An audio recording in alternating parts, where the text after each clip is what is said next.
There's a kind of wear and tear that doesn't show up on any test, doesn't leave a scar on the body, and even so, can drain your energy more than many real problems.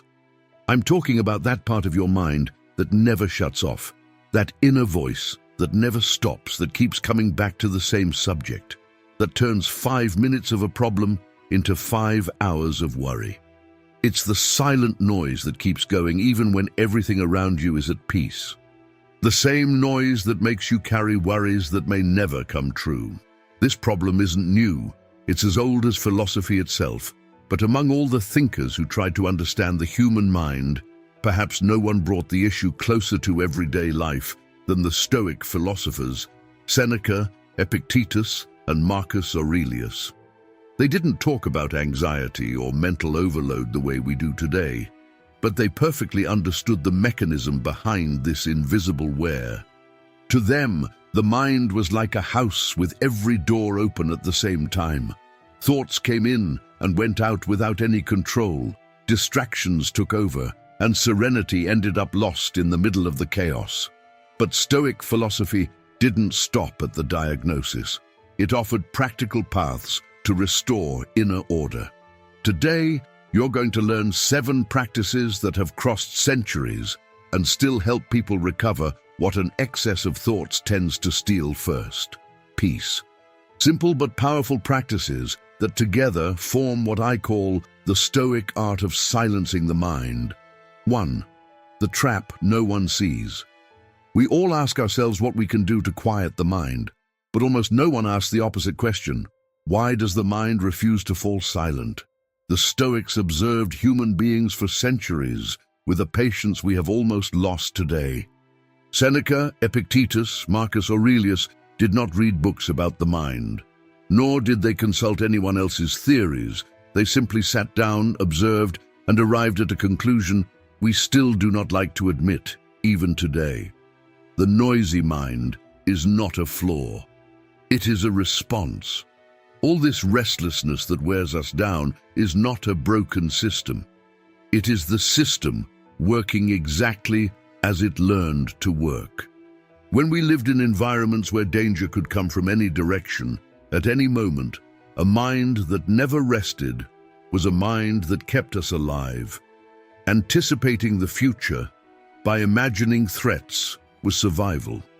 Analyzing the past in search of mistakes was a matter of survival. Not trusting silence, not fully relaxing, not letting your guard down even when everything seemed peaceful was also survival. This restless mind that today steals your sleep was, for thousands of years, the very reason your ancestors woke up every single morning. The problem is that the world has changed, and the mind still has not noticed. They say the fish born in water does not know what water is. It sounds like a riddle, but what this image is trying to teach us is that the hardest thing to see is precisely the thing we are completely immersed in. Think about it. We cannot silence our thoughts using the same mind that produces them. It would be like trying to put out a fire by throwing logs into it and convincing ourselves, log after log, that this time it will work. Marcus Aurelius wrote something that touches exactly on this point. Men seek retreats for themselves, in the countryside, by the seashore, in the mountains. But nowhere does a man find a more peaceful retreat than within his own soul. The problem is that, in order to enter this retreat, we must first recognize that the door was never locked from the outside. It was locked from the inside, and the key is not in thinking more. It is in understanding why we think so much. So before we move on, answer me honestly. How many times have you wanted to stop thinking about something, and in trying to stop, you ended up simply repeating the same thought in another form, with other words, in another tone, but the same thought spinning with no end? If your answer was many times, you have just discovered something the Stoics understood 2,000 years ago. The mind does not obey commands, it obeys understanding. When we order the mind to be quiet, it resists. When we understand why it speaks, it begins, on its own, to settle down. This is the first key of Stoicism applied to inner silence, and perhaps the hardest one to accept. We will not defeat the mind by fighting against it. We will move through it, observing it, recognizing where each noise comes from. The fish only discovers water the moment it stops swimming frantically and notices for the first time what has always surrounded it. With the mind, it is the same. Silence is not a place we arrive at. It is what remains when we stop feeding the noise. 2. Where there is attention, there is no noise. There's an old story, one of those that travels through cultures and centuries without needing an author. It isn't in the famous books and it doesn't carry anyone's name. Maybe that's exactly why it has survived with so much force. The story goes like this. A young disciple sought out his master, exhausted. He said, "Master, my mind won't stop. For months I've been trying to quiet it. Every time I sit in silence, thoughts come flooding in like a rising tide. I do everything I've been taught, and still I fail. What am I doing wrong?" The master didn't answer right away. He stood up, walked over to a shelf, and picked up a wooden bowl. He filled it with water all the way to the rim, so full that the surface tension could barely hold the liquid in. He placed it in the young man's hands and said calmly, "Walk across the garden to the other side. Don't spill a single drop." The young man obeyed. He walked slowly, with every step measured, his eyes locked on the bowl. His breathing slowed down. His shoulders, once tense, found their place. All of his attention, without him noticing, had gathered into a single point: the water. When he reached the other side, the bowl was untouched. Not a single drop lost. The master came closer and asked, "Tell me, while you were walking, what were you thinking about?" The disciple took just a moment to answer. "About the water, master. Only the water." The master smiled and gave a nod. He didn't need to say anything else.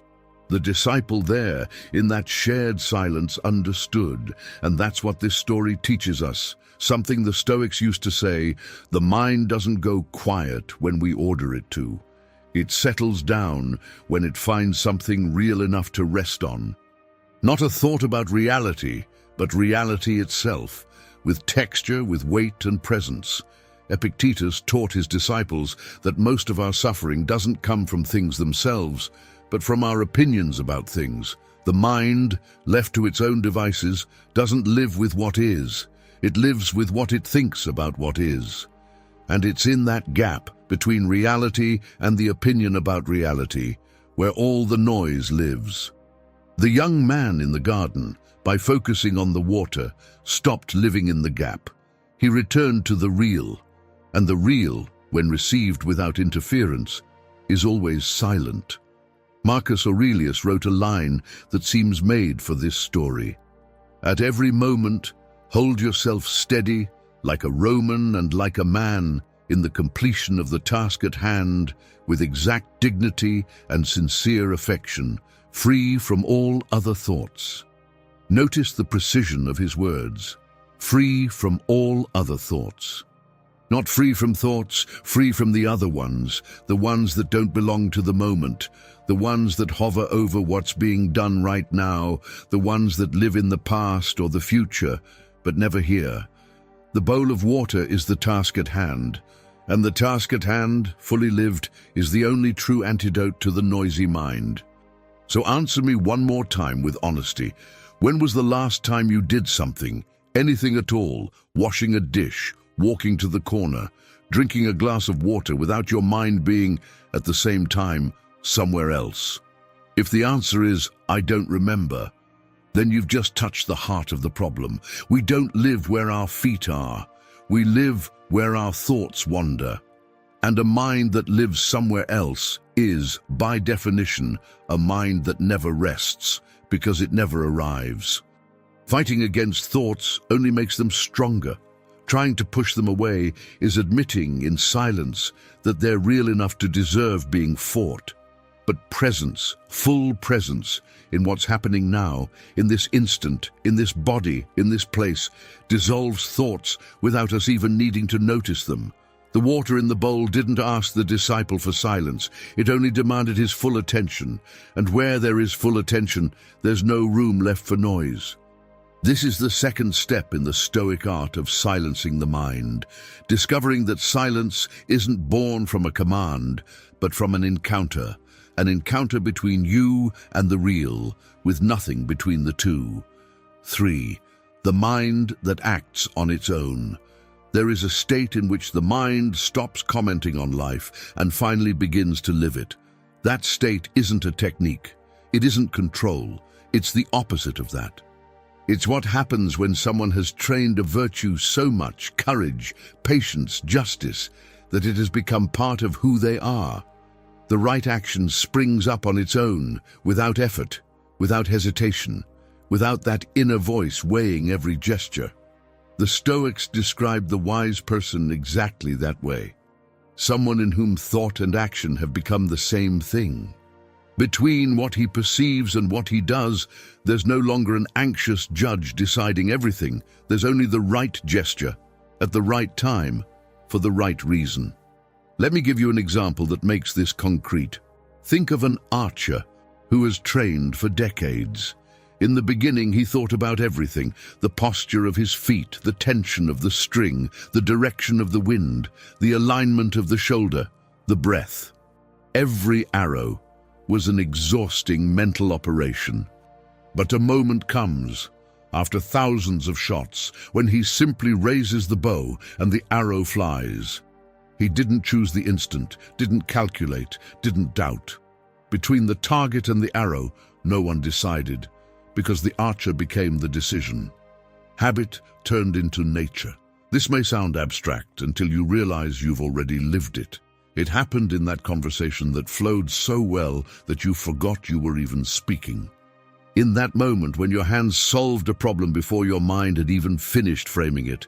In that task, where time disappeared, and when you looked up, 3 hours had gone by, and you hadn't been there watching yourself the whole time. You were simply doing. You didn't seek that state, it just happened, and it happened precisely because, for a few moments, you stopped being the anxious observer of yourself. You stopped monitoring yourself. You stopped asking at every gesture whether you were doing it right, whether you were being noticed, whether you were measuring up. And the moment that inner observer went quiet, life passed through you without friction. The Stoics knew this. They knew that the biggest source of inner noise isn't the world out there. It's the obsessive watch that each of us keeps over ourselves. It's the self that never takes a day off. The self that comments on every gesture, that rehearses every line, that rewrites every memory, that projects every future scene. That self thinks of itself as indispensable. But it's precisely that one which keeps the soul from resting. Seneca wrote a line that seems simple and is, in fact, devastating. Everywhere you go, you'll be a stranger until you stop running from yourself. The Stoics knew that running from yourself and watching yourself all the time are deep down the same movement. Both come from the same place, the inability to simply be without commentary. Here a paradox arises that sits at the center of Stoic thought. To truly know yourself, you have to stop observing yourself all the time. To find yourself, you have to stop searching for yourself at every moment.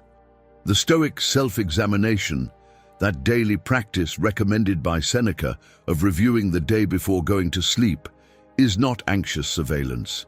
It is the exact opposite. It is the act of looking at the whole day once, with clarity and without drama, so that you can then let it go. Look and release, not look and hold on. The restless mind, however, can't stand letting go, because the restless mind is addicted to a secret idea, the idea that you are your most important project, your most urgent occupation, your reason for being. And it's exactly that idea, that quiet and constant self-importance, that keeps the noise running 24 hours a day. The Stoic wise person discovered something liberating. You are not your project. You are only a part of nature doing your task in the time you've been given. When the soul truly understands this, not as theory, but as feeling, the anxious observer loosens its grip, the inner commentator goes quiet, and what remains is a mind that acts on its own, like the archer, like the hand that writes before the thought, like the conversation that flows without being rehearsed. This is the third step in the Stoic art of silencing the mind, understanding that deep silence isn't empty, it's a fullness so complete that there's no room left for the self to keep watch. The soul, free from itself, finally settles down, and it discovers with some astonishment that it was always capable of this. It just needed to stop trying. 4. The suffering we manufacture. Most of the mental suffering we experience doesn't come from the world out there, it comes from within. We manufacture it ourselves with a skill that, if applied to anything else, would deserve admiration. It isn't the boss who criticized us that keeps us up at night. It's the version we create of that conversation. We replay the scene 20 times, we add details, we change the ending, and we rehearse what we should have said. We build an increasingly elaborate narrative around a moment that has already passed and can no longer be changed. It isn't the uncertain future that troubles us. It's the future we invent, filled with specific disasters, finely detailed, mentally planned out for hours, before it has the slightest chance of happening. The Stoics noticed this with a clarity that still amazes us today. And it was Epictetus who formulated what may be the most important sentence in all of Stoicism. It is not things that disturb men, but the judgments they make about things. Pause on that sentence for a moment. It seems simple, but it's one of the most radical observations ever made about the human mind. What Epictetus is saying is this: between what happens in the world and what we feel in our chest, there is always an invisible layer, the layer of judgment, an interpretation we add automatically without noticing, and it's this layer and not the event itself that produces most of our suffering. Someone shows up late for a date. The event is neutral. A person didn't arrive on time. But the mind, in a matter of seconds, manufactures an idea. She doesn't respect me. It's happening again. I'm always last on her list of priorities. The lateness became abandonment. The event became a wound. And what hurts isn't the clock. It's the story. The German philosopher Arthur Schopenhauer described this process with a precise phrase: the human mind is a factory of representations. It never touches the world directly. It only touches the version of it that it itself manufactures. Schopenhauer was rediscovering, right in the middle of the 19th century, what Epictetus had already been teaching in the streets of Rome. The idea crossed continents, centuries, entire schools of philosophy, and continues today to be confirmed by neuroscientists who study how the brain constructs perception rather than simply receiving it. We never experience the world directly. We always experience it through this layer that adds, removes, distorts, and organizes everything according to our own categories. And the most serious problem isn't that this factory exists. The problem is that we forget it exists. We confuse the representation with reality. We believe that the story we tell ourselves is what actually happened. And when someone on the outside suggests the opposite, maybe you're interpreting this in a way that doesn't match the facts, our first reaction is to defend ourselves fiercely, because the story, to us, feels real. And it feels real because it was the only version we knew, repeated so many times in the mind that it overshadowed the event itself. This is where the real suffering lives, not in the events, in the stories. So before moving on, do this simple exercise. Think about the last thing that kept you up at night, that situation that kept spinning in your head for days, maybe weeks. Now separate, carefully, two things. What actually happened, the bare facts without adjectives, The way a security camera would record them, and the story you told yourself about what happened, with motives, the intentions of others, future consequences, meanings. If you make that separation honestly, you'll discover something unsettling. The bare facts almost never justify the size of the suffering. The suffering lives almost entirely in the story. And the story, unlike the fact, is yours. You were the one who wrote it. This is the fourth step in the Stoic art of quieting the mind. Recognizing that between you and reality, there is always a narrative. And the decisive question isn't whether that narrative exists, it always will. That's how the human mind works. The decisive question is whether you know you're inside it. Because the moment you see the story as a story, it loses the power to hurt you as reality. It still exists, but it stops ruling you. And it's in this small space between what happens and what you decide to think about what happens that, according to the Stoics, all possible human freedom lives. 5. The inner retreat. There is a Stoic practice that has crossed 2,000 years almost in silence. It didn't become a trend. It didn't become a productivity technique. It didn't become an app. Maybe that's why it has preserved its power.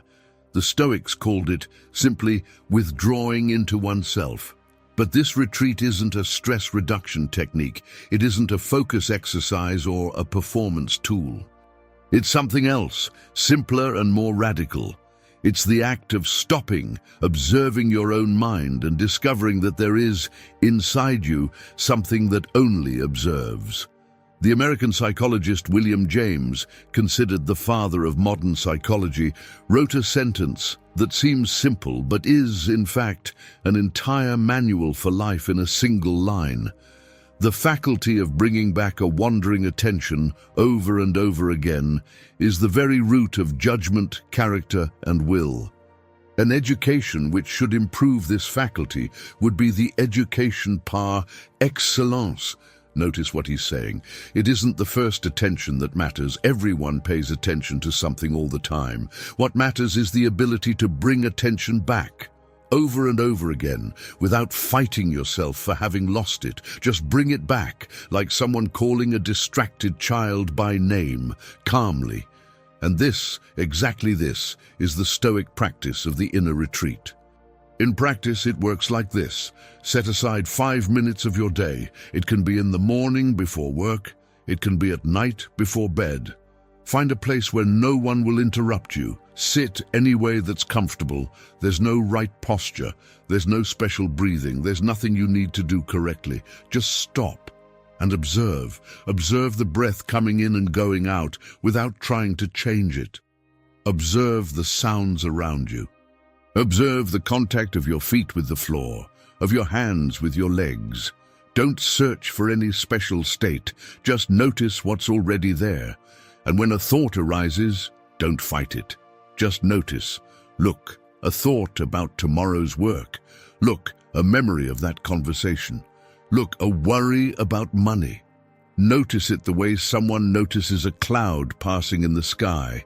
And then, calmly, bring your attention back to the now, not because the thought is bad, but because, in the act of noticing it without getting wrapped up in it, you are exercising exactly what Epictetus called the root of human freedom, the space between what happens and your reaction to what happens.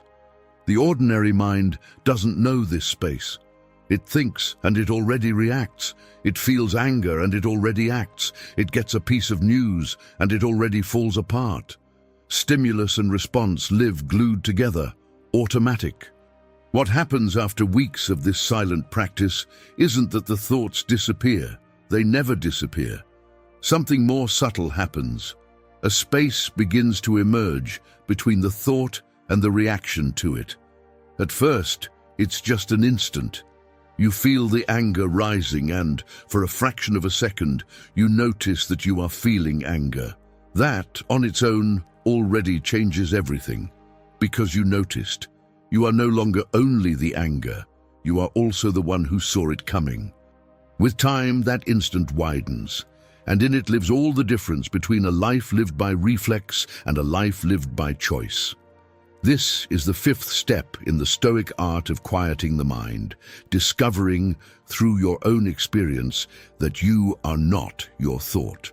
You are that which observes the thought, and this small discovery, repeated for 5 minutes a day, is capable of slowly changing everything. 6. The strength of what does not resist. Water doesn't defeat the rock by fighting against it. It doesn't attack it, it doesn't confront it. Water simply flows around, above, below, finding every crack, every place where the rock is no longer quite so much of a rock. And with time, the rock gives in. Gradually, without anyone being able to pinpoint the exact instant it happened, the Stoics proposed exactly this for the restless mind. Not war, not suppression, not control, something close to what water does, presence without resistance. But to understand this idea, you first have to take apart an old belief, one we carry around almost without noticing. The belief that to resist is to do something, that when a bad thought shows up, it's our duty to push it away, to fight against it, to fill the mind with anything else so that it won't come back. This belief is so automatic that it feels like wisdom, but it's the opposite. It's exactly the mechanism that keeps the thought alive. Try this little experiment right now while you're listening to me. Try, for the next 10 seconds, not to think about a white bear. Don't think about white fur. Don't think about big claws. Don't think about an enormous beast walking through the snow. You just thought about it. Several times, with a growing level of detail, and the harder you tried not to think about it, the sharper the bear became. This small, everyday absurdity reveals a deep principle. The human mind cannot reject a piece of content without first calling it up. To push a thought away, it first has to hold on to it. And by holding on to it, automatically, it reinforces it. It's like trying to push a ball underwater with the palm of your hand. The harder you push, the more violently it comes back up to the surface. Discovering this is discovering something that changes everything. When you stop fighting against a thought, it loses half of its force right away, because much of what feeds it is precisely your effort to push it away. Marcus Aurelius wrote a sentence that captures this with surgical precision. Take away the judgment, and the I have been hurt is taken away. Take away the I have been hurt, and the hurt itself is taken away. Stop on that sentence. Marcus Aurelius is not saying that wounds don't exist. He's saying something more subtle. The wound that hurts isn't the event. It's the inner battle we wage against the event. It's the I shouldn't have been treated like that. It's the this can't be happening to me. It's the how could they? Each one of these inner sentences is a hand pushing down on the white bear. And every push renews the wound. Every hour, every day, every year that we decide to keep on fighting against something that has already happened. Stop the fight, and the wound starts to close on its own, not because you forgave it, not because you forgot it, but because you stopped feeding it with your resistance. Psychology rediscovered this idea and called it cognitive diffusion, one of the pillars of acceptance and commitment therapy, which in the last few decades has produced some of the most consistent results in the treatment of anxiety and intrusive thoughts. The central idea is exactly what the Stoics had already articulated 2,000 years before. The problem isn't the thought itself.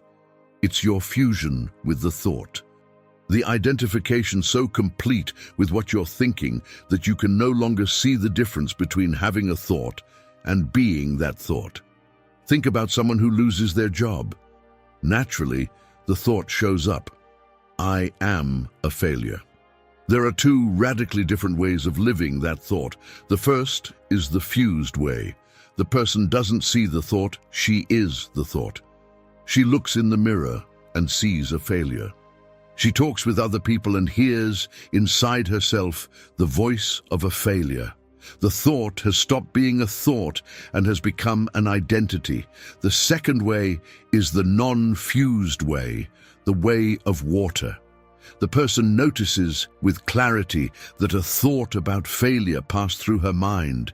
She notices the thought. She recognizes the pain it brings, but she doesn't confuse herself with it. She knows that she is the person who is having the thought, not the thought itself. And that small distance, almost imperceptible from the outside, is the difference between a life falling apart and a life moving through a storm. When you develop the distance to see your thoughts as something that happens inside you and not as who you are, your relationship with your own mind changes deeply. It's not that the thought disappears, it's that you discover you are a little bigger than it is. And this discovery has a liberating consequence.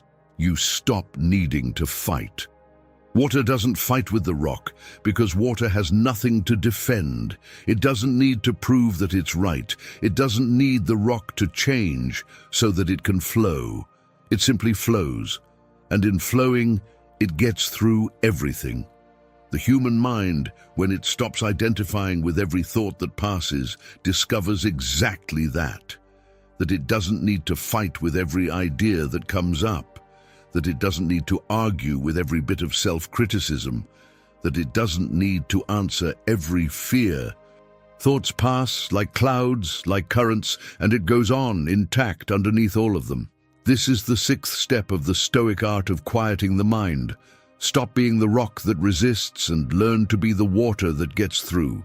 Because the rock, in the end, always gives in. And what seemed like the weaker path is, in reality, the only one that truly gets through anything. 7. The step backward. There's an old question, one of those that sounds simple until you actually try to answer it. If your house were on fire, what would you save first? Most people start listing things: the kids, the documents, the photos, the dog. But the Stoics would say something different. Before saving anything, leave the room. Because while you're inside the fire, you're not thinking, you're just reacting to the heat. And nobody makes good decisions inside a fire. The question of what to save only makes sense after you've gotten out. And that's the problem with the human mind in crisis. We try to answer urgent questions without ever stepping out of the burning room where those questions were born. When thoughts pile up, when anxiety rises, when the inner noise turns deafening, the most common mistake is trying to solve the chaos from inside the chaos. The first wisdom in any crisis is to take a step outside. And stepping outside doesn't mean running away. It doesn't mean denying that there's a fire. It just means taking a step backward, pulling back far enough to see the whole room instead of standing inside the flames. That step backward is exactly what all of Stoic philosophy teaches you to do. It doesn't teach you to think better. It teaches you to recognize when you're burning yourself up inside your own thinking. And that distinction, which seems small, is what changes everything. There are people who spend decades searching for the right solution to problems that never needed a solution. They only needed distance. There are people who build elaborate systems of inner control without ever discovering that what they were looking for was sitting right where they never thought to look, outside the fire itself. Marcus Aurelius wrote an image worth holding on to. He said the human soul is like a spring of clear water. When someone stirs it, it looks muddy. When someone throws stones into it, it looks broken. But if you simply stop, if you simply step back and leave the water alone, it settles on its own. And what was underneath all that turbulence reveals itself: water that was always clear. It never stopped being clear. The human mind works the same way. It's not that you need to fix it. It's that you need to stop stirring it up to discover that beneath all the noise, there has always been something deeply calm. Something that was there the whole time, waiting with the patience of someone who knows it cannot be lost. Centuries after the Stoics, the French philosopher Michel de Montaigne, who read Seneca his entire life and built from him one of the most human works ever written, put the same idea into a sentence almost disarming in its simplicity. Wherever life finds me, I will already be there. Notice, it's not a promise of arrival. It's a recognition. You already are. You always have been. Life comes to find you, and the work isn't to run toward it. It's to stop running outside of yourself long enough to realize there was never anywhere to go. I'm not telling you that. If you follow certain steps, you'll find something. I'm telling you something different and more radical. Something is already there. Stoic practice doesn't create that something. It only removes slowly what is covering it. All of Stoic wisdom, every word from Seneca, from Marcus Aurelius, from Epictetus, and from the thinkers who came after them across 2,000 years, points to the same thing. There is no state to be reached. There is something that needs to stop being hidden. So the next time your restless mind jumps from one thought to another without rest, remember the spring. The water deep down has always stayed calm. And you look much more like that water than like the turbulence that forms on the surface, even when, in that moment, it seems exactly the opposite. This is the seventh and final step of the Stoic art of quieting the mind, to stop searching for silence as if it were somewhere else. It was never somewhere else. It has always been inside you, waiting, with the patience of water, for you to finally take the step backward. If these words touched you, subscribe, like, comment, and share. The Stoic House channel exists to help you develop what no crisis can ever take away: character, clarity, and inner strength. Thank you for watching.